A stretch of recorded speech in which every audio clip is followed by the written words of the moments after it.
नमस्कार दोस्तों, we active ज्ञान यूट्यूब चैनल में आपका एक बार फिर से स्वागत है। आज के वीडियो में हम बताएंगे वास्तु दोष निवारण के कुछ सरल उपाय जो दैनिक जीवन में बहुत ही उपयोगी हैं। तो आइए वीडियो को शुरू करते हैं। अगर वीडियो में नए हैं तो वीडियो को लाइक, शेयर, कमेंट और चैनल को सब्सक्राइब करना ना भूलें। श्री कृष्ण कहते हैं, कभी कभी दोषों का निवारण वास्तुशास्त्रीय ढंग से करना कठिन हो जाता है। ऐसे में दिनचर्या के कुछ सामान्य नियमों का पालन करते हुए निम्नोक्त सरल उपाय कर इनका निवारण किया जा सकता है। पूजा घर पूर्व उत्तर ईशान कोण में होना चाहिए तथा पूजा यथासंभव प्रातः 6 से 8 बजे के बीच भूमि पर ऊनी आसन पर पूर्व या उत्तर की ओर मुख करके बैठकर ही करनी चाहिए। पूजा घर के पास उत्तर पूर्व ईशान कोण में सदैव जल का एक कलश भर कर रखना चाहिए। इससे घर में संपन्नता आती है। मकान के उत्तर पूर्व कोने को हमेशा खाली रखना चाहिए। घर में कहीं भी झाड़ू को खड़ा करके नहीं रखना चाहिए। उसे पैर नहीं लगाना चाहिए, ना ही लांघा जाना चाहिए, अन्यथा घर में बरकत और धनागम के स्रोतों में वृद्धि नहीं होगी।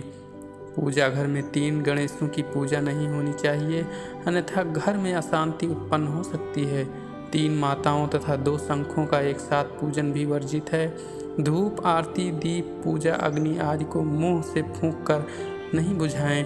पूजा कक्ष में धूप, अगरबत्ती व हवन कुंड हमेशा दक्षिण पूर्व में ही रखें। घर में दरवाजे अपने आप खुलने व बंद होने वाले नहीं होने चाहिए। ऐसे दरवाजे अज्ञात भय पैदा करते हैं। खिड़कियां खोलकर रखें ताकि घर में रोशनी आती रहे। घर के मुख्य द्वार पर गणपति को चढ़ाए गए सिंदूर से दाईं तरफ स्वास्तिक बनाएं। महत्वपूर्ण कागजात हमेशा अलमारी में रखें। मुकदमे आदि से संबंधित कागजों को गल्ले, तिजोरी आदि में नहीं रखें। सारा धन मुकदमेबाजी में खर्च हो जाएगा। घर में जूते, चप्पल इधर उधर बिखरे हुए या उल्टे पड़े नहीं हुए होने चाहिए, अन्यथा घर में अशांति होगी। सामान्य स्थिति में संध्या के समय नहीं सोना चाहिए। रात को सोने से पूर्व कुछ समय अपने इष्ट देव का ध्यान जरूर करना चाहिए। घर में पढ़ने वाले बच्चों का मुख पूर्व तथा पढ़ाने वाले का उत्तर की ओर होना चाहिए। घर के मध्य भाग में जूठे बर्तन साफ करने का स्थान नहीं बनाना चाहिए। उत्तर पूर्वी कोनों को वायु प्रवेश हेतु खुला रखें। इससे मन और शरीर में ऊर्जा का संचार होता रहता है। अचल संपत्ति की सुरक्षा तथा परिवार की समृद्धि के लिए शौचालय, स्नानागार आदि दक्षिण पश्चिम के कोने में बनवाएं। भोजन बनाते समय पहली रोटी अग्निदेव को अर्पित करें या गाय को खिलाएं। धनागम के स्रोत बढ़ेंगे। पूजा स्थान यानी ईशान कोण में रोज सुबह श्री सूक्त, पुरुष सूक्त एवं हनुमान चालीसा का पाठ करें। घर में शांति बनी रहेगी। भवन के चारों ओर जल या गंगा जल छिड़कें। घर के अहाते में कंटीले या जहरीले पेड़ जैसे बबूल, खेजड़ी आदि नहीं होने चाहिए, अन्यथा असुरक्षा का भय बना रहेगा। कहीं जाने हेतु घर से रात्रि या दिन के ठीक 12 बजे ना निकलें। किसी महत्वपूर्ण काम हेतु दही खाकर या मछली का दर्शन कर घर से निकलें। घर में या घर के बाहर नाली में पानी जमा नहीं रहने दें। घर में मकड़ी का जाला नहीं लगने दें, अन्यथा धन की हानि होगी।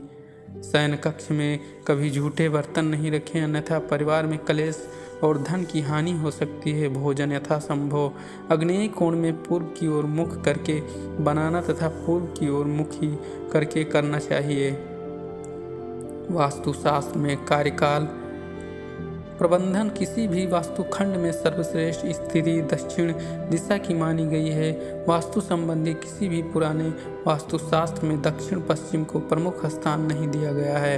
प्राचीन योजनाओं में दक्षिण पश्चिम में शस्त्रागार के लिए स्थान बनाया जाता था। लगभग सभी शास्त्रों में वास्तुखंड में दक्षिण दिशा तथा जन पत्रिका में दशम भाव दक्षिण दिशा को सर्वश्रेष्ठ बताया गया है। अतः स्वामी की अनुपस्थिति में कार्यालय में द्वितीय स्थान रखने वाले अधिकारी को बैठना चाहिए। उन्हें यदि उत्तर की ओर मुख करके बैठाया जाए तो श्रेष्ठ रहता है, अन्यथा पूर्व में मुख करके भी बैठाया जा सकता है। यदि गलती से मुख्य कार्यकारी अधिकारी अग्निकोण में बैठे व उसका अधीनस्थ अधिकारी दक्षिण में बैठे तो थोड़े दिनों में ही दोनों का अहम टकराने लगेगा और अधीनस्थ अधिकारी अपने वरिष्ठ की आज्ञा का उल्लंघन करने की स्थिति में आ जाएगा। इसी भांति यदि मुख्य अधिकारी उत्तर पश्चिम या पूर्व में बैठे तथा कनिष्ठ अधिकारी दक्षिण पूर्व या दक्षिण पश्चिम में बैठे तो वरिष्ठतम अधिकारी का नियंत्रण कार्यकाल कार्यालय पर नहीं रह पाएगा तथा कार्यालय में अराजकता फैल जाएगी।